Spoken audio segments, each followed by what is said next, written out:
In this audiobook, you'll learn which personality traits allowed two men to do more than become rich. They built systems, they shaped industries, and they changed the rules of power. Today, we're not just telling their stories, we're breaking down the traits that made Rockefeller and Rothschild architects of wealth. And we're asking which of those traits still create power in the modern world. And by the end of this analysis, we'll answer a question that makes this comparison truly interesting. If both of them had to start again today, from zero, which one would build an empire faster? John D. Rockefeller or Mayer Amschel Rothschild?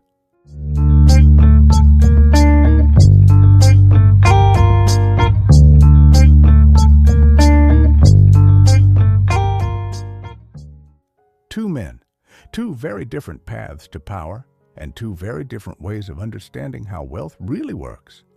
But before we compare them, we need to understand something important. Most people study rich individuals by looking at their companies, their products, their industries. But that approach misses the most important layer. Because behind every empire, there is a pattern of thinking, a way of seeing the world, a set of psychological traits that shape how decisions are made under pressure. And when we look closely at the greatest architects of wealth in history, something interesting appears. Their industries may be different, their backgrounds may be different, but the structure of their thinking is often surprisingly similar. They see systems where others see chaos. They think in decades, while others think in weeks. And they don't just participate in markets, they design the structure of those markets. Rockefeller did it with oil. Rothschild did it with capital. One engineered the industrial bloodstream of the modern world. The other engineered the financial one. And when you understand the traits that allowed them to do that, you start to see why only a handful of people in history ever reached that level of influence.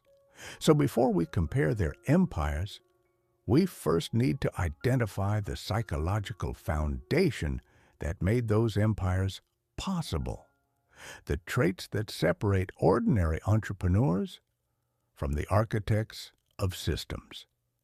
Before we compare their traits, we need to understand why these two men matter so much in the history of power and wealth. Because Rockefeller and Rothschild did something very different from most successful businessmen. They didn't just build companies, they built systems. John D. Rockefeller built a system that controlled the most important resource of the industrial age, oil. Mayer Amschel Rothschild built a financial network that connected capital across Europe. Two completely different worlds, one industrial, one financial, but both men understood something that most entrepreneurs never fully realize.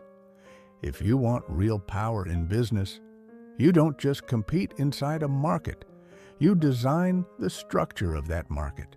In this audiobook, you'll learn which personality traits allowed two men to do more than become rich.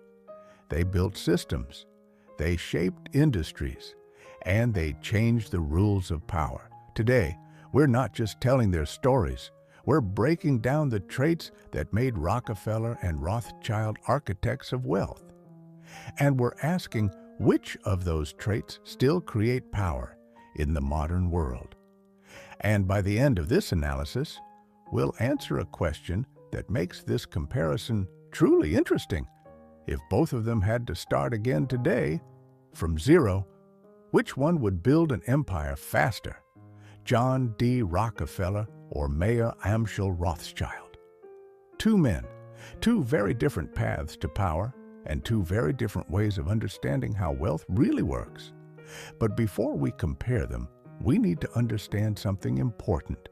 Most people study rich individuals by looking at their companies, their products, their industries.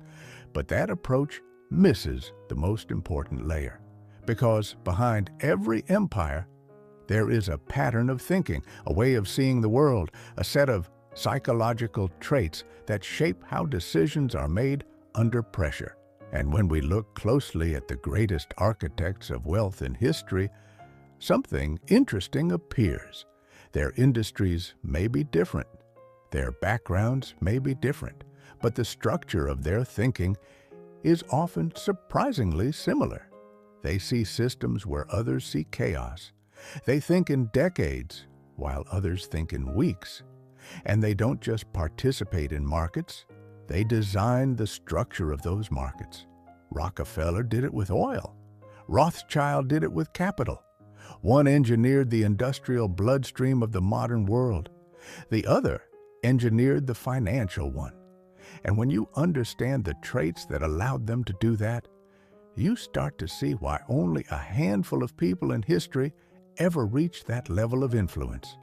So before we compare their empires, we first need to identify the psychological foundation that made those empires possible. The traits that separate ordinary entrepreneurs from the architects of systems. Before we compare their traits, we need to understand why these two men matter so much in the history of power and wealth. Because Rockefeller and Rothschild did something very different from most successful businessmen. They didn't just build companies, they built systems. John D. Rockefeller built a system that controlled the most important resource of the industrial age, oil. Mayor Amschel Rothschild built a financial network that connected capital across Europe. Two completely different worlds, one industrial, one financial, but both men understood something that most entrepreneurs never fully realize. If you want real power in business, you don't just compete inside a market. You design the structure of that market. When we study the lives of figures like Rockefeller and Rothschild, several key traits appear again and again. Traits that allow a person not just to participate in a market, but to reshape it. The first of these traits is system thinking. Most entrepreneurs focus on a product or a single company. Empire builders see something larger. They see the entire structure surrounding an industry. Suppliers, transport, financing, distribution. Where others see isolated businesses, they see connected systems. This way of thinking allows them to identify the real source of power in a market, not the product itself, but the structure behind it. The second trait is long-term patience. Modern culture celebrates speed, fast growth, quick profits, immediate results. But the greatest builders of wealth often move differently. They think in decades, not quarters. They are willing to move slowly if it allows them to build a stronger position. This patience allows them to survive periods where others panic. And when competitors collapse under pressure, the patient strategist is still standing. The third trait is emotional discipline. Markets are emotional environments. Fear spreads quickly, so does excitement. But the most effective strategists rarely allow emotion to dictate their decisions. They operate with a level of calm that can almost appear cold.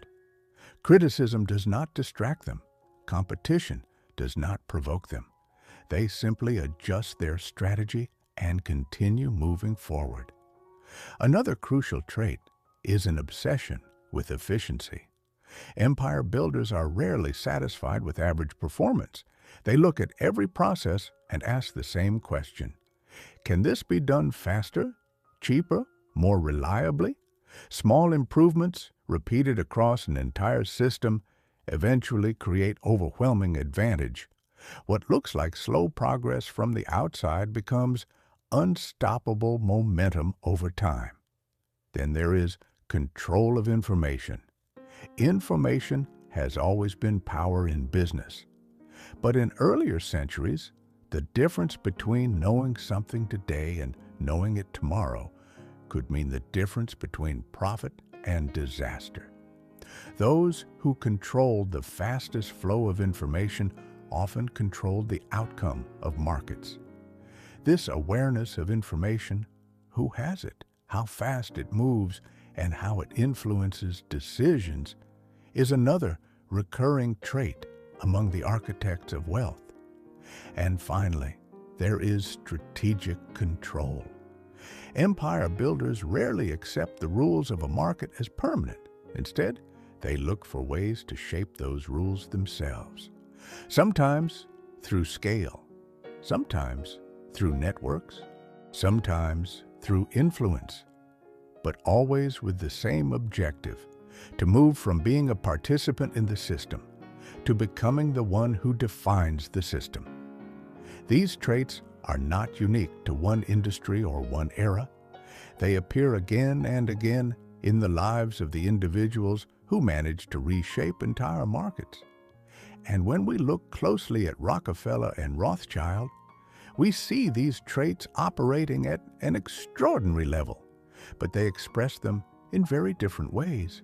To understand that difference, we need to look first at the man who organized one of the most powerful industrial machines the world had ever seen: John D. Rockefeller.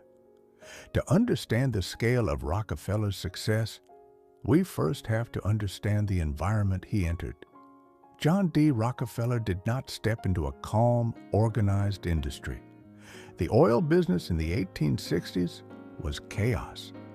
New wells appeared almost overnight.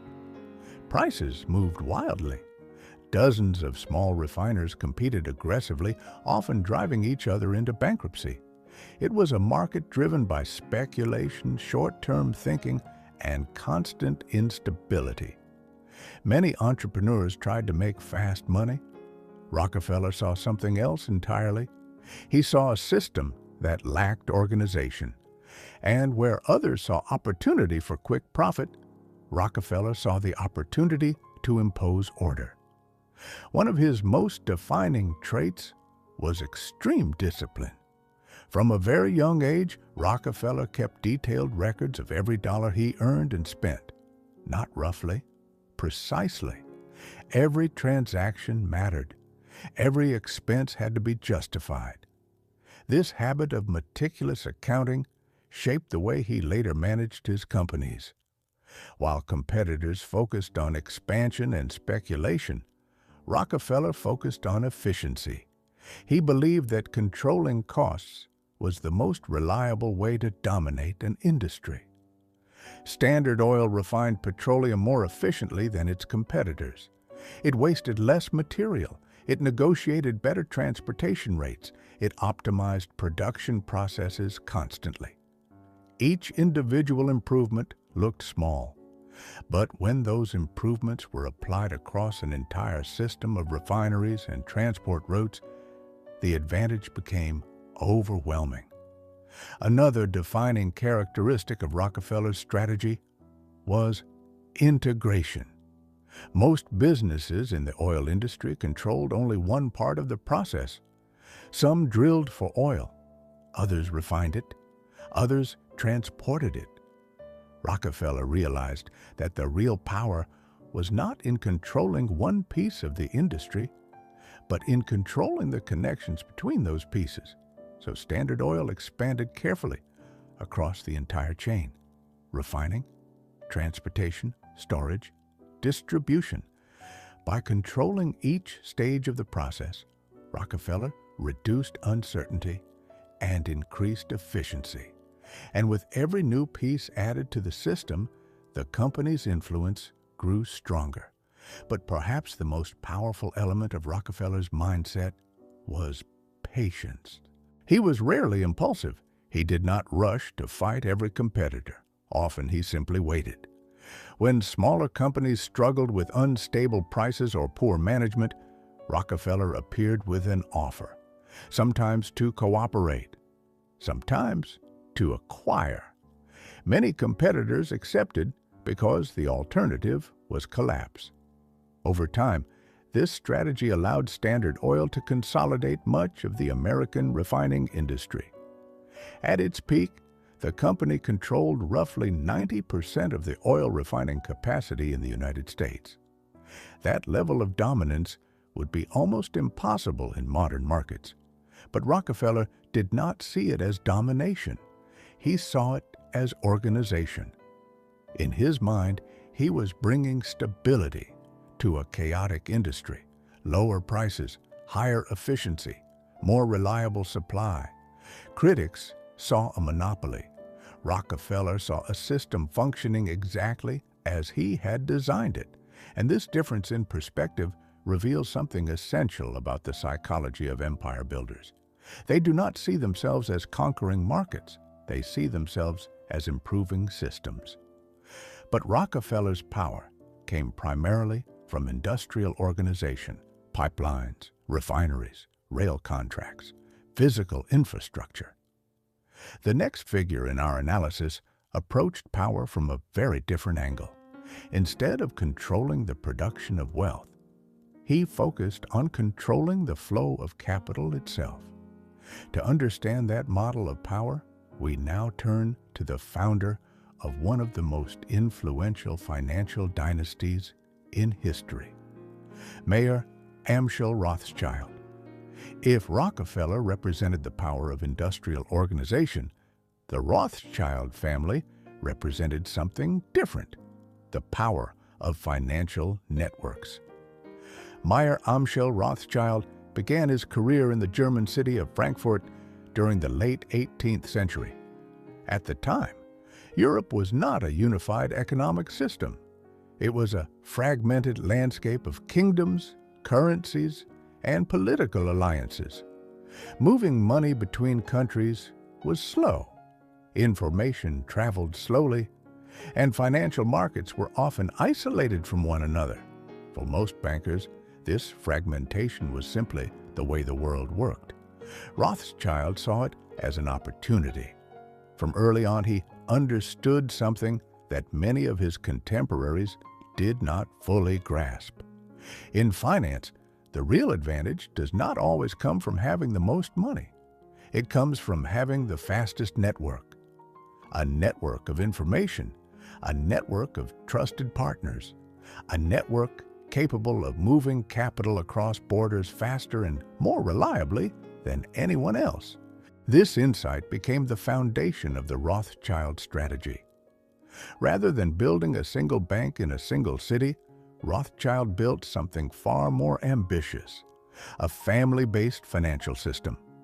He placed his 5 sons in the major financial centers of Europe: Frankfurt, London, Paris, Vienna, Naples. Each son managed a banking house in his respective city. But unlike most financial institutions of the time, these banks did not operate independently. They functioned as a coordinated network. Information flowed constantly between them. Financial decisions were aligned. Capital could be transferred quickly across borders through family connections that competitors simply did not have. In an era when political events could dramatically affect markets, this structure created a powerful advantage. Wars, government debt, trade disruptions. All of these events created financial opportunities for those who understood them quickly. And the Rothschild network often had access to information faster than governments themselves. This did not mean they controlled events, but it did mean they could react earlier than almost anyone else in the financial world. Another defining element of the Rothschild strategy was trust. Banking depends on confidence. Clients must believe that their money will be safe. Governments must believe that loans will be honored, and partners must believe that agreements will be respected. The Rothschild family became known for maintaining a reputation of reliability and discretion. Over time, this reputation allowed them to finance major government projects and sovereign debt across Europe. Kings, states, armies, infrastructure, the scale of their financial operations grew with every successful transaction. But perhaps the most remarkable aspect of the Rothschild model was its longevity.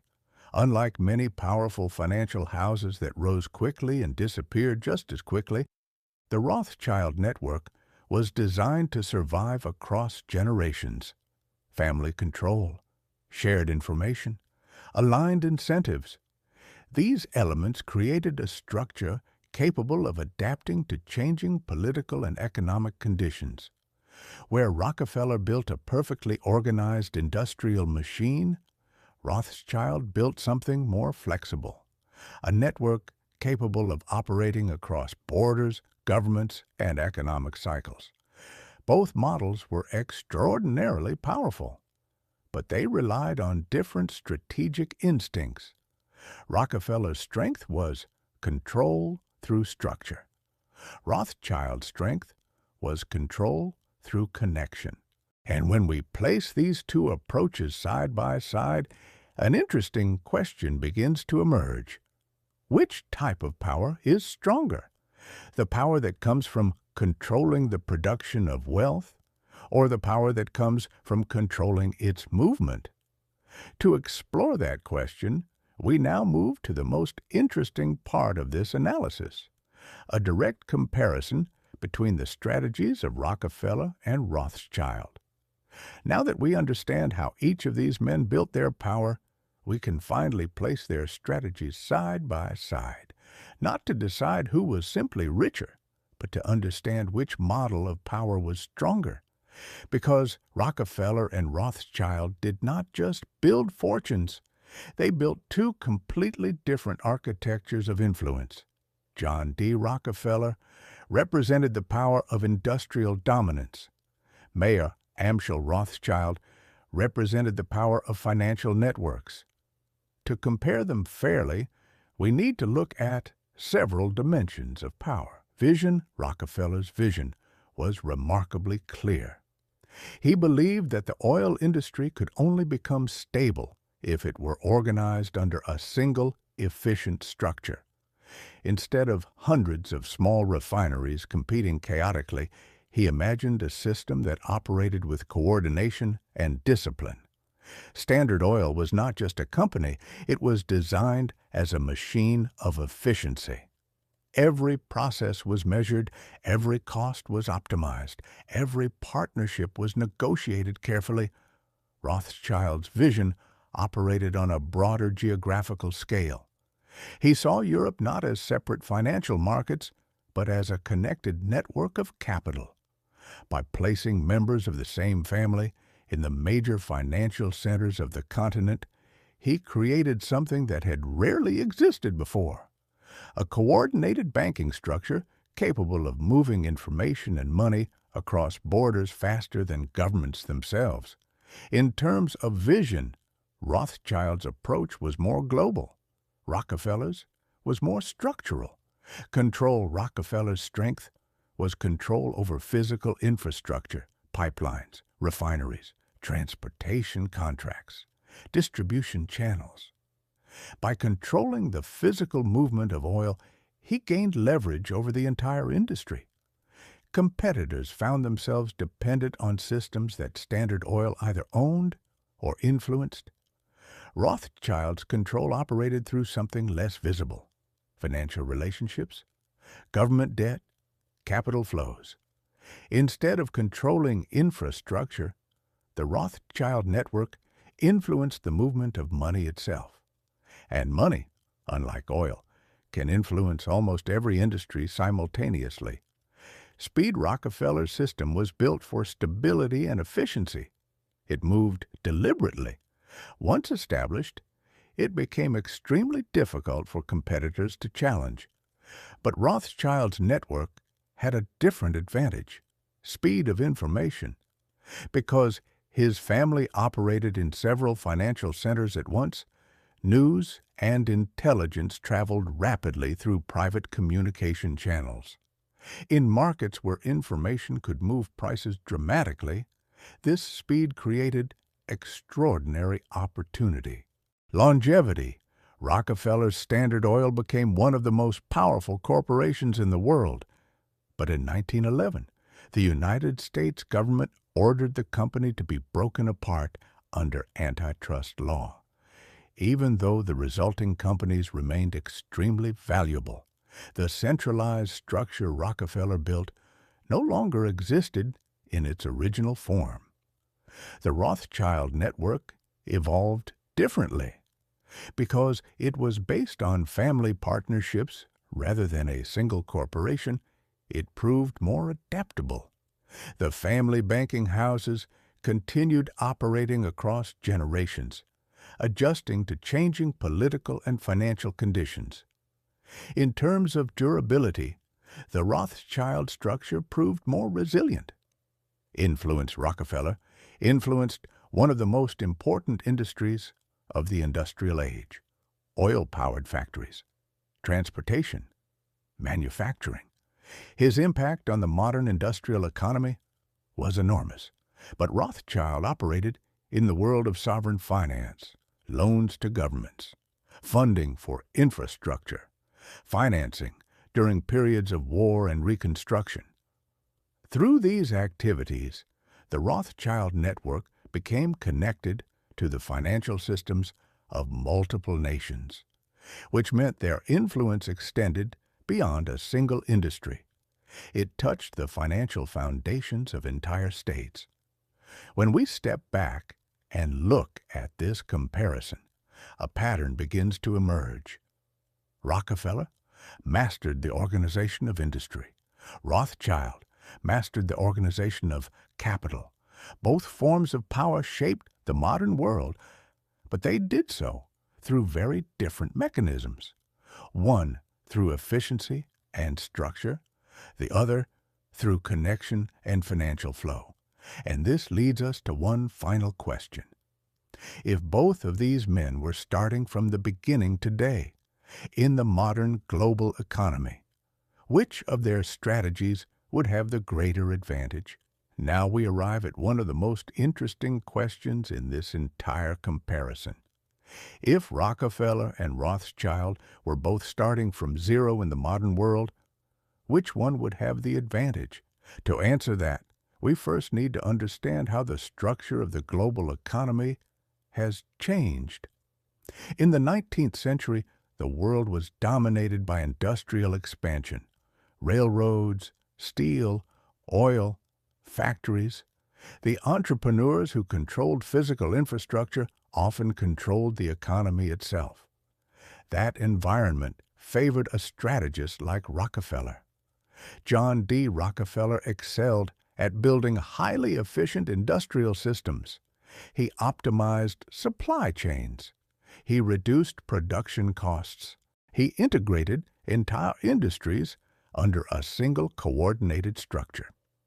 In an industrial economy, these abilities created enormous power. But the modern global economy operates somewhat differently. Today, value moves through financial systems, information networks, and global capital flows. Markets are connected across continents. Money moves instantly. Investment capital can reshape entire industries in a matter of months. This environment naturally favors a strategist who understands networks and capital flows, which brings us back to Rothschild. Mayor Amschel, Rothschild, built his influence by connecting financial centers and moving information faster than competitors. His strength was not controlling factories. It was controlling relationships and financial channels. In many ways, the modern financial world operates on exactly the same principle. Investment funds, private equity, global banking networks all rely on the ability to move capital quickly and strategically across markets. A strategist with Rothschild's instincts would likely adapt naturally to this environment. But that does not mean Rockefeller's approach would fail. Industrial power still matters. Energy, infrastructure, logistics, semiconductor manufacturing. These sectors remain essential to the global economy. A modern Rockefeller might focus on building highly efficient systems in industries like energy infrastructure, global supply chains, or advanced manufacturing. In fact, some of the most powerful companies today still operate on principles that Rockefeller understood extremely well: operational efficiency vertical integration, scale. So the real answer is not that one strategy would completely replace the other. Both approaches remain powerful. But if we look purely at the structure of today's economy, one model appears slightly more aligned with modern power. The world today is more financial and network-driven than it was in the 19th century, which suggests that Rothschild's strategic instincts might adapt more easily to the modern environment. But even that conclusion reveals something deeper. The greatest builders of wealth are rarely limited by the industries of their time. They succeed because they understand how systems work. And that insight leads us to the final lesson of this entire comparison. When we step back from this comparison, something interesting becomes clear. The real story of Rockefeller and Rothschild is not simply about oil or banking. It is about how power is built inside complex systems. John D. Rockefeller mastered the organization of industry. He saw chaos in the oil market and replaced it with structure, efficiency, integration, control over the entire production chain. Through discipline and patience, he turned a chaotic industry into one of the most powerful corporate systems of the industrial age. Mayor Amschel Rothschild mastered something different. He understood that money itself moves through networks, and whoever controls those networks gains extraordinary influence. Instead of factories and pipelines, he built a structure based on information, relationships, and trust. A network that allowed capital to move across Europe faster and more reliably than almost anyone else could manage. Two men, two very different strategies. But when we examine their success closely, the deeper similarities become impossible to ignore. Both understood systems, both thought in decades rather than months, both focused on control of key structures within their industries, and both built organizations that could operate effectively even when they were not personally making every decision. This is the pattern that appears again and again among the architects of wealth. They do not simply chase opportunities. They study the structure behind the opportunity. They ask questions that most competitors never think to ask. Where is the real leverage in this system? What part of the market connects everything else? What element, if controlled, makes the entire structure more predictable? Rockefeller found that leverage in oil infrastructure. Rothschild found it in financial networks. Different answers, but the same strategic thinking. And that may be the most important lesson from their stories. True power in business rarely comes from a single product or a single transaction. It comes from understanding how an entire system operates and positioning yourself at the point where that system depends on you. Because the individuals who reach the highest levels of influence rarely see markets the way everyone else does. They do not see a collection of competitors. They see structures waiting to be organized. And once those structures are organized, the flow of wealth often follows naturally. So, if we return to the question we asked at the beginning, if Rockefeller and Rothschild both started again today, from zero, who would have the easier path? In a world driven by global capital, financial networks, and instant information, Rothschild's model would likely adapt faster. But that does not make Rockefeller less powerful, because every financial system still depends on the industries that produce real value: energy, infrastructure, production. In reality, the modern world still runs on both forces: industrial structure and financial networks. Rockefeller mastered one, Rothschild mastered the other. And the greatest builders of wealth in any era eventually learned the same lesson they did. Real power does not come from chasing opportunities. It comes from understanding the system behind them and positioning yourself where that system depends on you.